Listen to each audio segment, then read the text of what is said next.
ya'basa biyadihi, adab dalam melaksanakan qada hajat, alla ya'basa, bahwa tidak main-main dia biyadihi, dengan tangannya. Artinya ketika kita sedang qada hajat, tangan itu jangan bisa mana aja dikerjain. Jadi tangan itu tenang, jangan main-mainin tangan.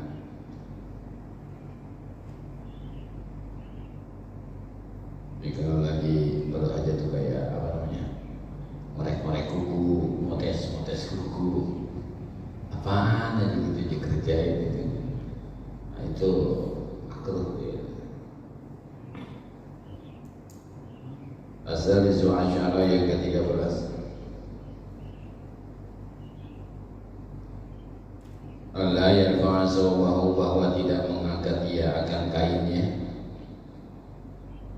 Kainnya jangan dulu diangkat, hatta yadnuwa minal ardi syai'an fa syai'an, sehingga dia itu sudah dekat ke tempat nongkrong, minal ardi syai'an fa syai'an, angkat sedikit demi sedikit. Jadi kalau kita belum, apalagi kalau belum masuk toilet, itu jangan diangkat dulu kain kita. Ntar kalau udah masuk ke dalam toilet, udah sampai ke tempat nongkrongan, baru angkat sedikit demi sedikit. Jangan masih jalan menuju ke kamar mandi udah diangkat.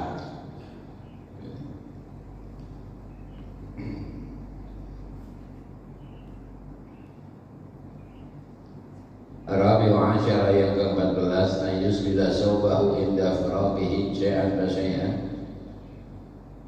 qabla tisabihi. Ayus bila, bahwa mengisbalkan ia, mengulurkan ia. Mengisbalkan itu mengulurkan, menurunkan. Ini mau menggunakan isbal ya boleh, yang penting kita paham. Mau menggunakan istilah mengulurkan boleh, mau menggunakan istilah menurunkan juga boleh. Ayus bila sawbahu, menurunkan bajunya, pakaiannya, kainnya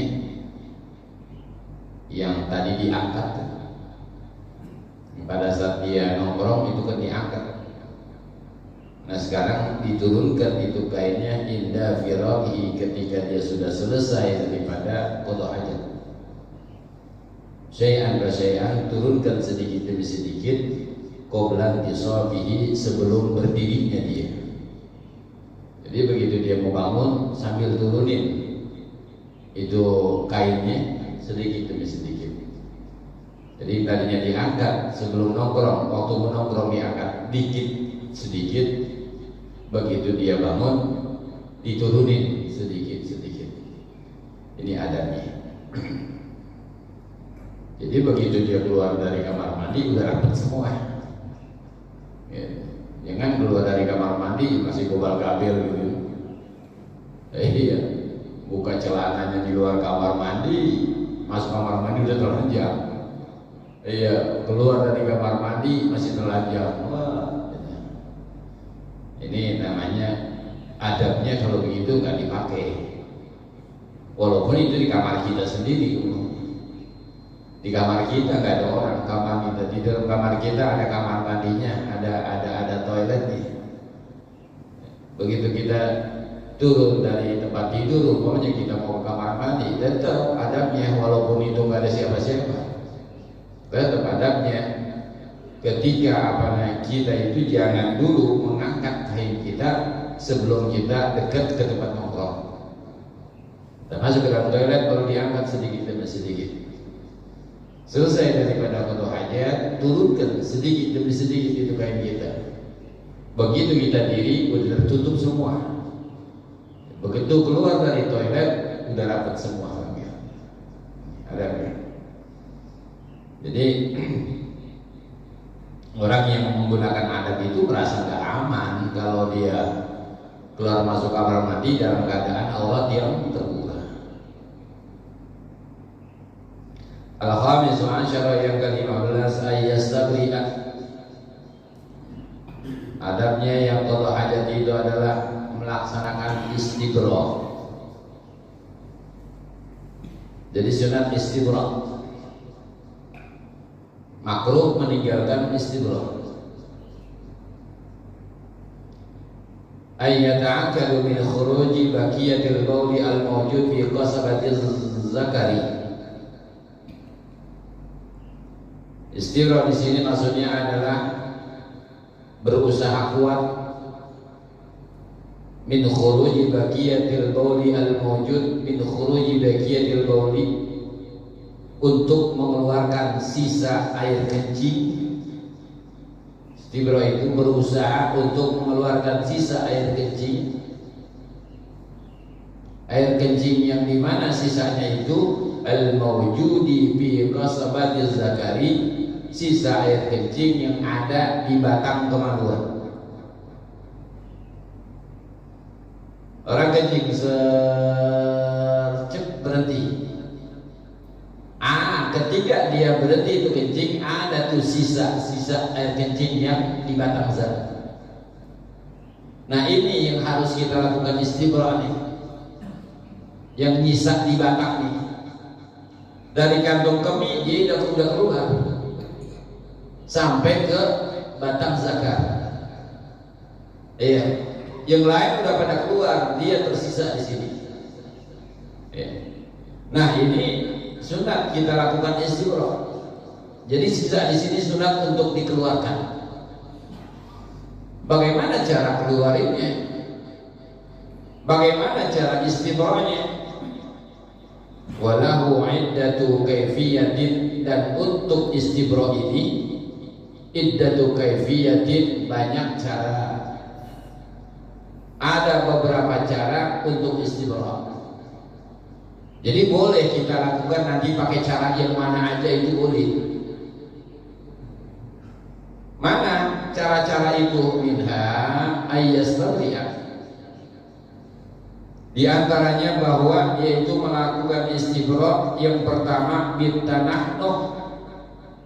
bitanahnuhi, dengan cara dehem. Jadi setelah itu keluar,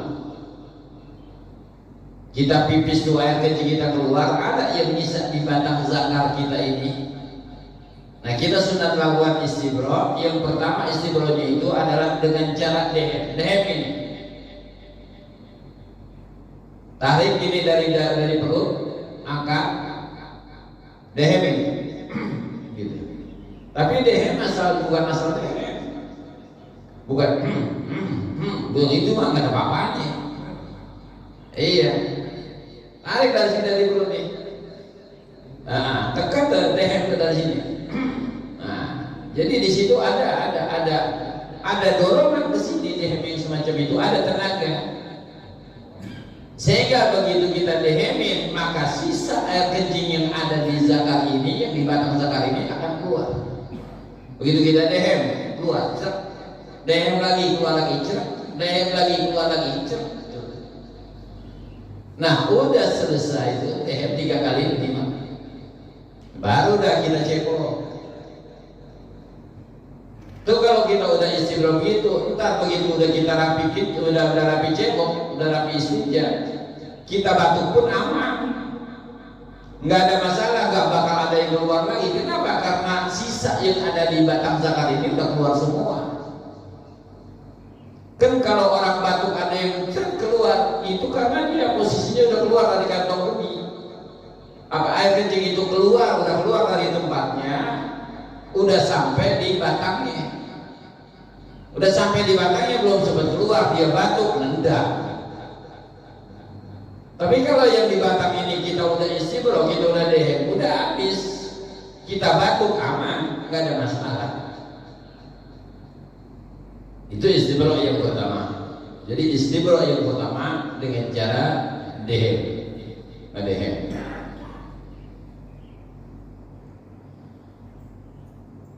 Yang kedua, bi'imrari isbil yadil yusra,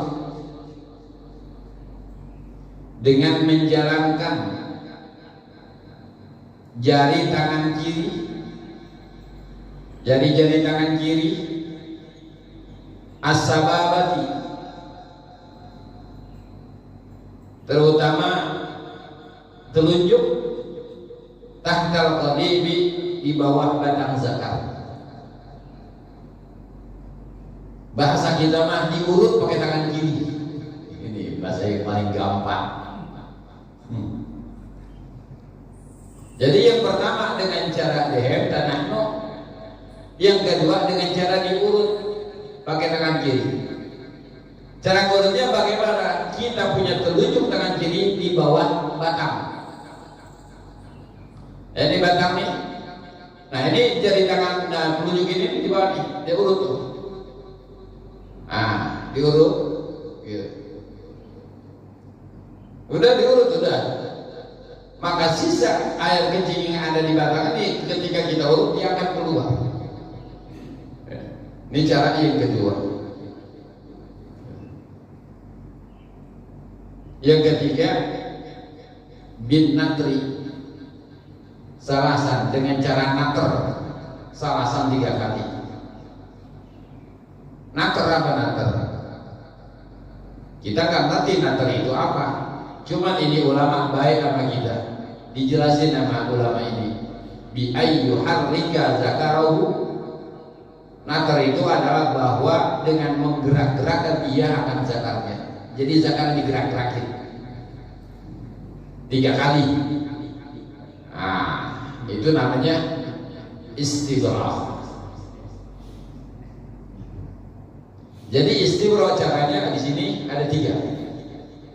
Yang pertama dengan cara dehem, yang kedua dengan cara diurut, yang ketiga dengan cara digerak-gerakkan. Itu namanya istibra.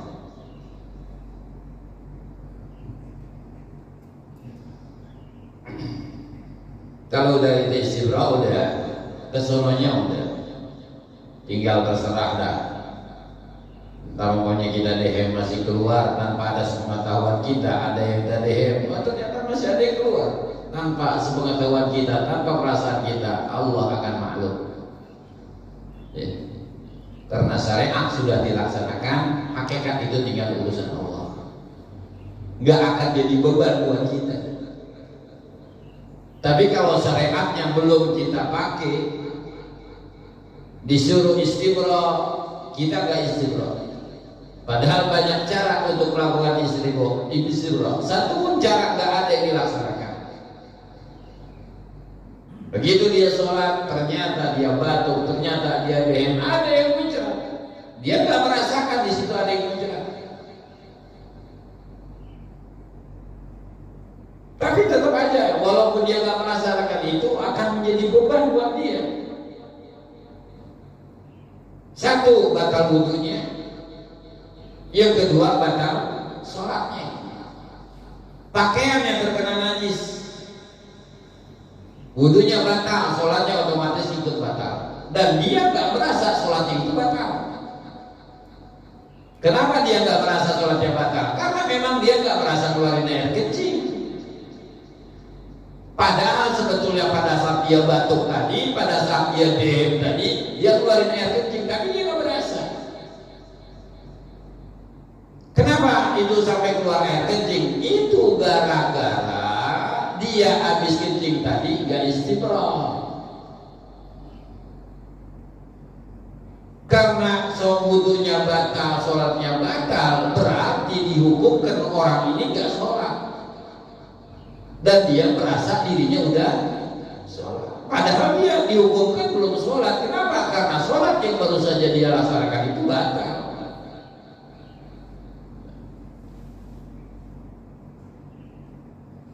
Belum lagi dengan pakaiannya, pakaian dalamnya. Yang dari zuhur, asar dia pakai lagi, maghrib dia pakai lagi, isya dia pakai lagi. Kenapa dia pakai? Karena dia menganggap bahwa pakaiannya itu bersih, suci. Padahal itu udah kena kebajretan air kencingnya. Ini bahayanya kalau kita tidak istibra. Makanya pernah terjadi pada suatu saat Rasulullah SAW lewat di sebuah pemakaman, ya, kemudian Rasulullah menancapkan batang pohon. Sahabat bertanya, kenapa engkau lakukan itu ya Rasulullah? Emang kamu enggak mendengar kalau penghuni kubur ini sedang disiksa oleh malaikat? Enggak ya Rasulullah, penghuni kubur ini sedang disiksa oleh malaikat. Kenapa ya Rasulullah dia disiksa? Gara-gara dia istibro pada saat kecil. Itu gara-gara istibro. Makanya musibah istibro. Lah Pak Ustaz, kalau giliran saya orang laki, giliran bini saya orang perempuan, bagaimana istibronya? Kalau orang laki tadi kan ada 3 cara. Bitanahno dengan dehem, dengan cara mengurut dengan tangan kiri batang zakarnya. Nah, perempuan gak ada batang zakarnya. Binakri dengan digerak-gerakan. Nah, perempuan apanya digerak-gerakan? Apakah perempuan itu tidak disunatkan istibro? Tetap perempuan juga disunatkan istibro, cuman caranya berbeda. Bagaimana caranya? Dengan cara meletakkan tangan perempuan itu ke tempat tumbuhnya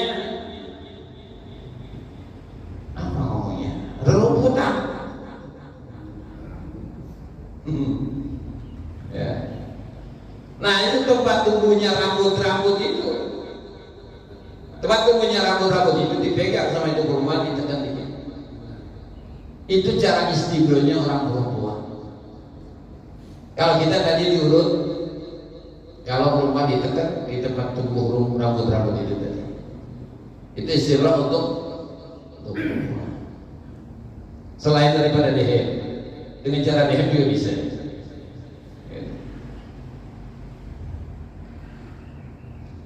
Yang ke-16 ayat dia bidu'ail khuruji, bahwa membaca ia dengan doa keluar daripada toilet. Wa huwa, dan doanya itu adalah gufranaka. Gufranaka 3 kali. Gufranaka, gufranaka, gufranaka alhamdu lillahilladzi azhaba anil azza wa afani. Alhamdulillahilladzi azaqani lazzatah wa abqa fiyya quwwatah wa azhaba anni azab. Kalau kita apa? Subhanakal hamdulilladzi azhaba anil azab wa afani. Itu dia cukup. Ini adalah 16 macam adab-adab kita melaksanakan qada hajat. Ya.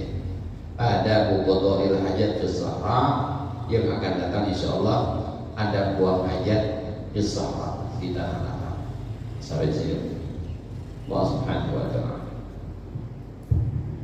Bapak jamaah, ada yang mau ditanyakan apa yang kaitannya dengan yang dibahas atau lain?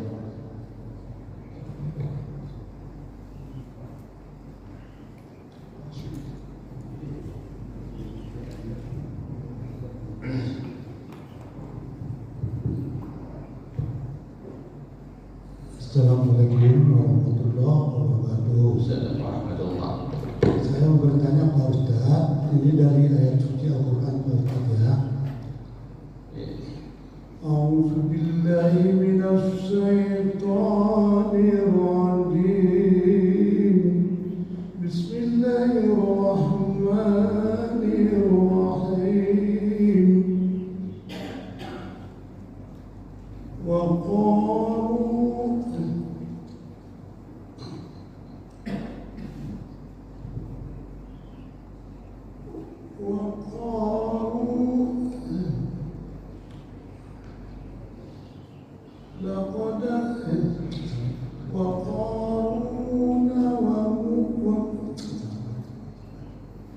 Sudah berapa itu?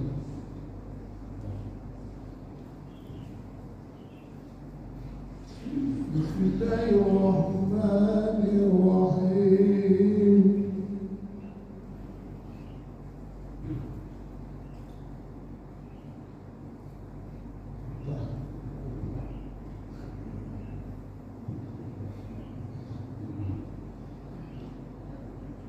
dengan nama Allah yang Maha Pengasih Maha Penyayang. Sungguh Qarun dan Musa telah datang, Qarun dan Fir'aun dan Haman. Musa telah datang kepada mereka membawa keterangan-keterangan yang nyata, tapi mereka berlaku sombong di bumi. Mereka tidak luput dari azab Allah. Tolong Pak Ustaz dijelaskan maksud ayat itu dan diberikan pencerahan. Ini surat apa ya?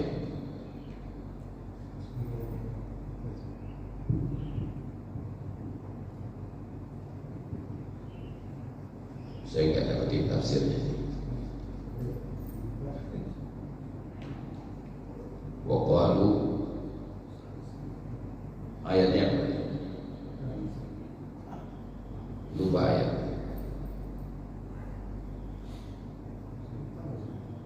Dibanding dulu nih, biar ingat ayatnya dulu. Ya, kita nggak berani nafsirin. Kalau ada ayatnya kita cari tafsirnya, baru kita bisa jelasin.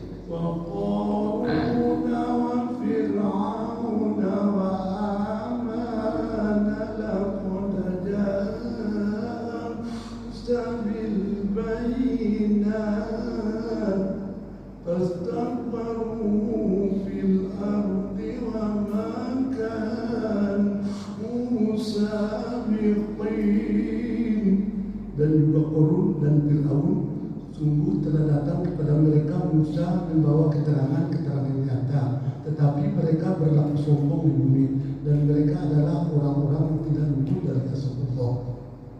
Ya.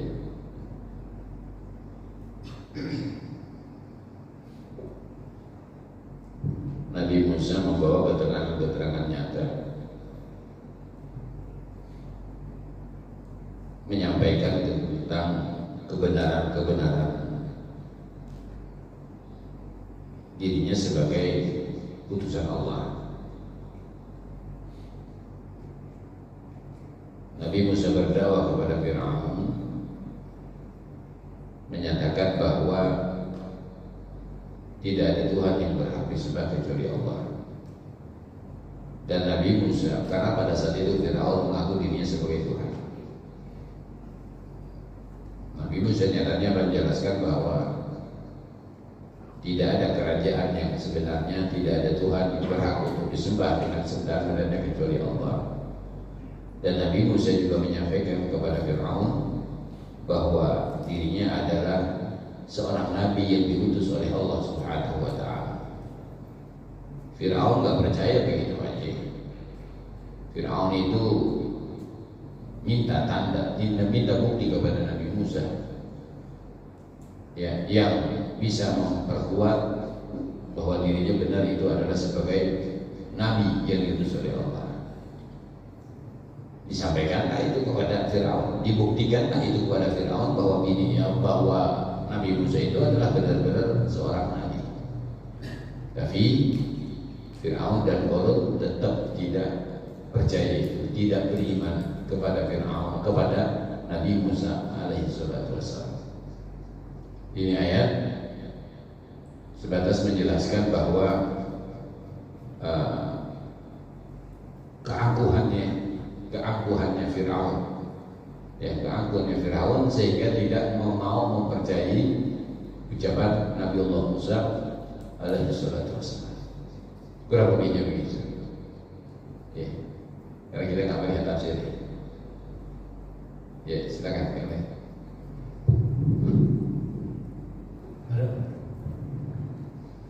Assalamualaikum warahmatullahi wabarakatuh. Assalamualaikum. Ustaz, kira-kira kalau kita lagi di jalan itu kan nggak ada buat kencing, buat jongkok itu, apakah kalau diri itu istibra berlaku juga? Ya, tetap berlaku juga sebenarnya. Ya. Jadi posisi bagaimanapun tetap ada istibra. Cuma bedanya kan begini. Kalau waktu dia kencing mah itu beda-bedanya antara jongkok sama diri. Kalau jongkok itu memang kotoran-kotoran yang ada di sini memang yang sayup-nya keluar, dia akan keluar. Tapi kalau dia posisinya diri, yang di sini yang sayup-nya keluar jadi nggak keluar. Tapi belum sampai batang. Iya. Nah, jadi itu masalah jongkok sama diri. Iya. Jadi kalau jongkok lebih bersih daripada berdiri. Ada masalah istibro itu masalah mengeluarkan sisa air kencing yang sudah sampai di batang. Kalau orang kencing sampai nongkrong, orang kencing sampai diri, dia akan tetap ada sisa di batang. Nah, sisa yang di batang inilah yang mesti kita lakukan istibro. Jadi tetap pada saat kita berdiri pun pipisnya itu dianjurkan untuk istibro. Tapi kalau seandainya pas lagi sholat itu keluar tanpa disengaja itu tetap sah. Kalau kita nggak merasa nggak ada masalah. Kalau kita udah istibro, nggak ada masalah. Terima kasih. Assalamualaikum warahmatullahi wabarakatuh. Waalaikumsalam.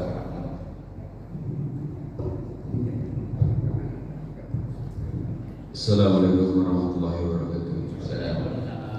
Saya mau tanya hal sholat Isra atau Syuruk itu istimewanya di mana Ustaz? Itu aja pertanyaan. Assalamualaikum warahmatullahi wabarakatuh. Assalamualaikum. Sholat Isra boleh dikatakan itu penutup zikir subuh. Itu sholat yang menyempurnakan seseorang untuk mendapatkan pahala haji ataupun umrah yang mabrur. Ketika Anda kata Nabi selesai daripada melaksanakan sholat subuh dan tidak bangun dari tempat zikirmu sampai terbit matahari, sampai engkau melaksanakan sholat isyraq, maka itu sama saja dengan orang yang melaksanakan ibadah haji dan umrah yang kedua-duanya itu mabrur. Nah, itu kelebihan dan keutamaan daripada sholat isyraq. Ya.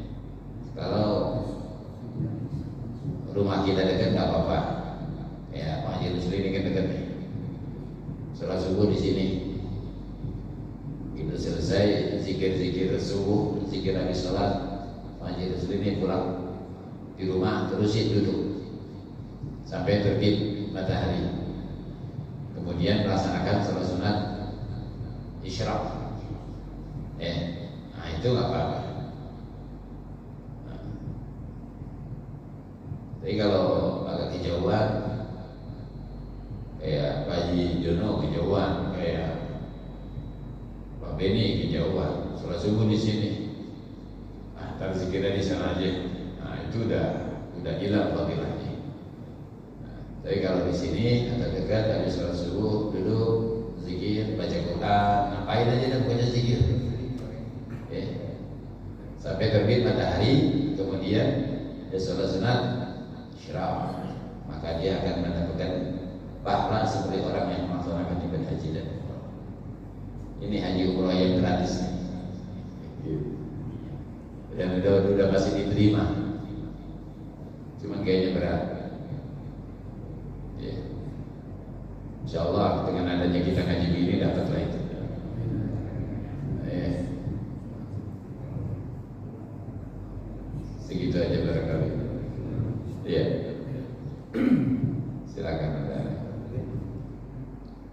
Enggak, saya Ustaz mau nanya juga. Assalamualaikum warahmatullahi wabarakatuh.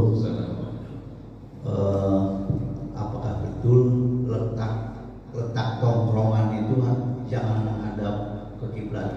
Oh ya. Nah, itu karena saya kalau ada orang bangun suka saya saranin bikin itunya jangan ngadep itu. Apa betul saya jalanin itu? Terima kasih. Assalamualaikum warahmatullahi wabarakatuh. Assalamualaikum. Kalau itu sih nggak ada masalah. Yang nggak boleh kita menghadap kiblat, belakangin kiblat itu kalau di tempat-tempat terbuka. Ya, di tempat-tempat terbuka. Kalau di dalam kamar mandi nggak apa-apa. Kenapa? Karena di situ ada dinding.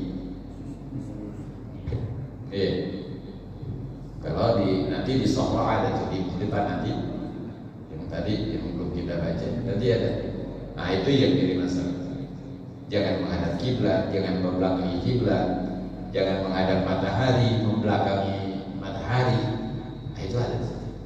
Jadi bukan hanya kiblat doang. Matahari dan bulan pun itu harus kita perhatikan. Kalau itu di tempat yang terbuka, artinya tempat terbuka di situ bukan tempat yang disediakan untuk qada hajat. Kalau di tempat yang disediakan untuk qada hajat nggak apa-apa, ya nggak apa-apa. Kalaupun di luar, bukan di tempat qada hajat, menghadap kiblat nggak apa-apa. Dadanya, yang penting pada saat keluar gitu. Ini umpamanya kiblat nih. Ini kiblat. Kita kencing di sini, dada kita pada sini, nggak apa-apa. Yang penting waktu kencing dibelokin. Iya. Jadi bukan pada saat keluar najisnya yang ke situ yang ke kiblat. Kalau dirinya kita pada kiblat nggak apa-apa. Tapi pada saat kita kencing belokin aja. Begini. Jadi cuma badan kita doang yang ada, tapi najis pada saat keluar najis kita belokin. Nggak apa-apa. Cuman kalau kita emang udah biasa begitu, udah umum, jadi kayaknya kita nggak nyaman walaupun kita bikin tongkrongan madep kita tuh, kayaknya kurang nyaman. Iya, kayaknya enggak, kayaknya bagaimana gitu, padahal sih kan apa sih? Iya. Terima kasih. Kalau nggak ada, mohon turut doa. Bismillahirrahmanirrahim.